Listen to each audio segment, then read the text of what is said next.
Hello बच्चों, AKB learning में आपका स्वागत है। कल हम लोगों ने पढ़ा था द का प्रयोग और आज हम लोग फिर द का इंग्लिश ट्रांसलेशन में यूज करेंगे। हम लोगों ने द के लिए 8 रूल पढ़े थे, उसी पर मिक्स आज हम लोग एक ट्रांसलेशन का लेसन का अभ्यास करेंगे। देखिए, पहला ट्रांसलेशन है कौवा एक पक्षी है। यहाँ पर कौवा जो है सिंगुलर है और काउंटेबल नाउन है, लेकिन यह पूरी जाति का बोध कराता है, इसीलिए द का प्रयोग होता है। The क्रॉ is a bird. कुत्ता वफादार होता है, सेम है, कुत्ता एक पूरी जाति का बोध करा रहा है, सिंगुलर है और काउंटेबल नाउन है, इसलिए यहाँ द का प्रयोग किया गया है। The dog is faithful. कुर्सियाँ उपयोगी होती है। यहाँ पर कुर्सियाँ जो है ये पूरी जाति का बोध करा रहा है, लेकिन ये प्लूरल है और लेकिन काउंटेबल नाउन है। प्लूरल है लेकिन काउंटेबल नाउन है, इसीलिए इसमें द का प्रयोग नहीं किया गया है। शहद मीठा होता है। यहाँ पर शहद जो है यह अनकाउंटेबल नाउन है, जिसके आगे द का प्रयोग नहीं किया जाता है, इसीलिए यहाँ पर द नहीं लगाया गया। Honey is sweet. हीरा चमकीला होता है। यहाँ पर भी यह अनकाउंटेबल नाउन है, इसीलिए यहाँ पर द का प्रयोग नहीं किया गया है। Diamond is bright. घोड़ा तैयार है। यहाँ पर घोड़ा जो है पूरी जाति का बोध करा रहा है,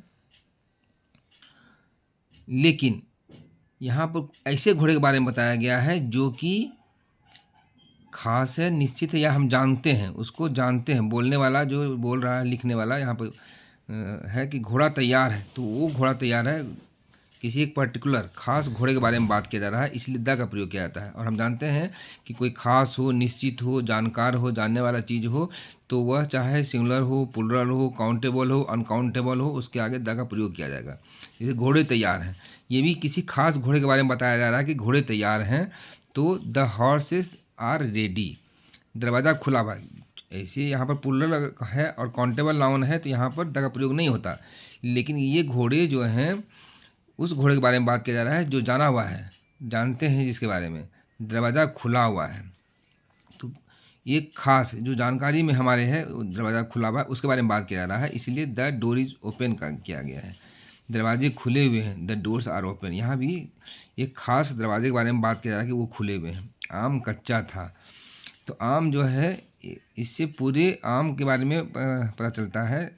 यदि आम मीठा होता है ऐसा करके कहा होता, तो वो पूरे आम के बारे में कहा गया होता उसका, तो इसको हम लोग सिंगुलर काउंटेबल नाउन में जानते और द का प्रयोग करते। यहाँ लेकिन आम कच्चा था, एक खास आम के बारे में बात की गई कि वह आम कच्चा था या जो भी खास हो, तो इसलिए the mango was unripe.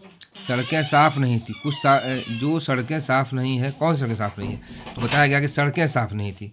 The roads were not clean, तो किसी खास सड़क के बारे में बताया गया कि वो सड़क साफ़ नहीं थी, इसलिए the roads were not clean बताया गया है।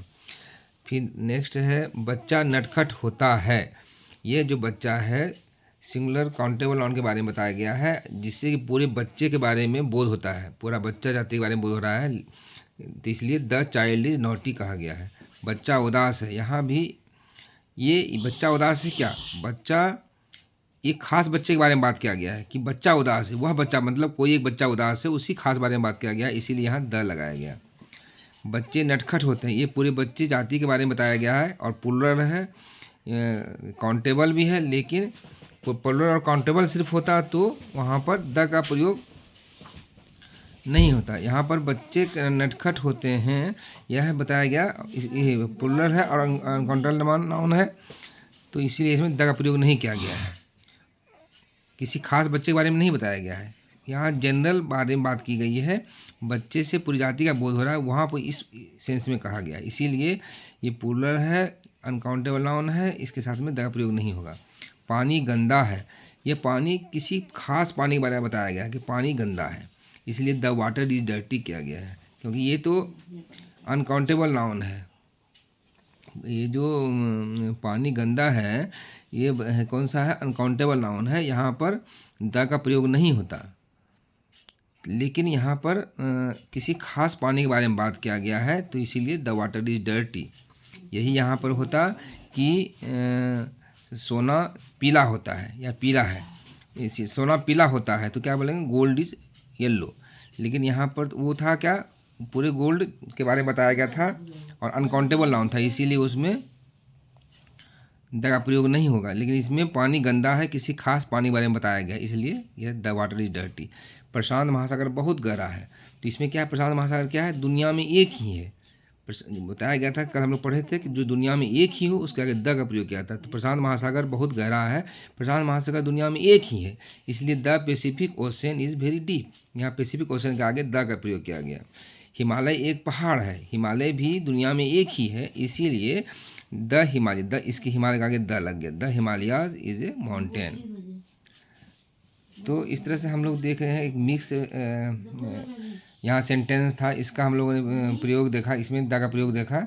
तो आप यदि रूल याद रखते हैं तो आप इसका इसमें सही ढंग से इसका ट्रांसलेशन बना सकते हैं, कोई कन्फ्यूजन नहीं होगा और आपका सारा ट्रांसलेशन सही होगा। इसी का अभ्यास करते रहिए, उस रूल को 8 रूल को पढ़िए और याद रखिए और उसके बाद ट्रांसलेशन बनाते रहिए।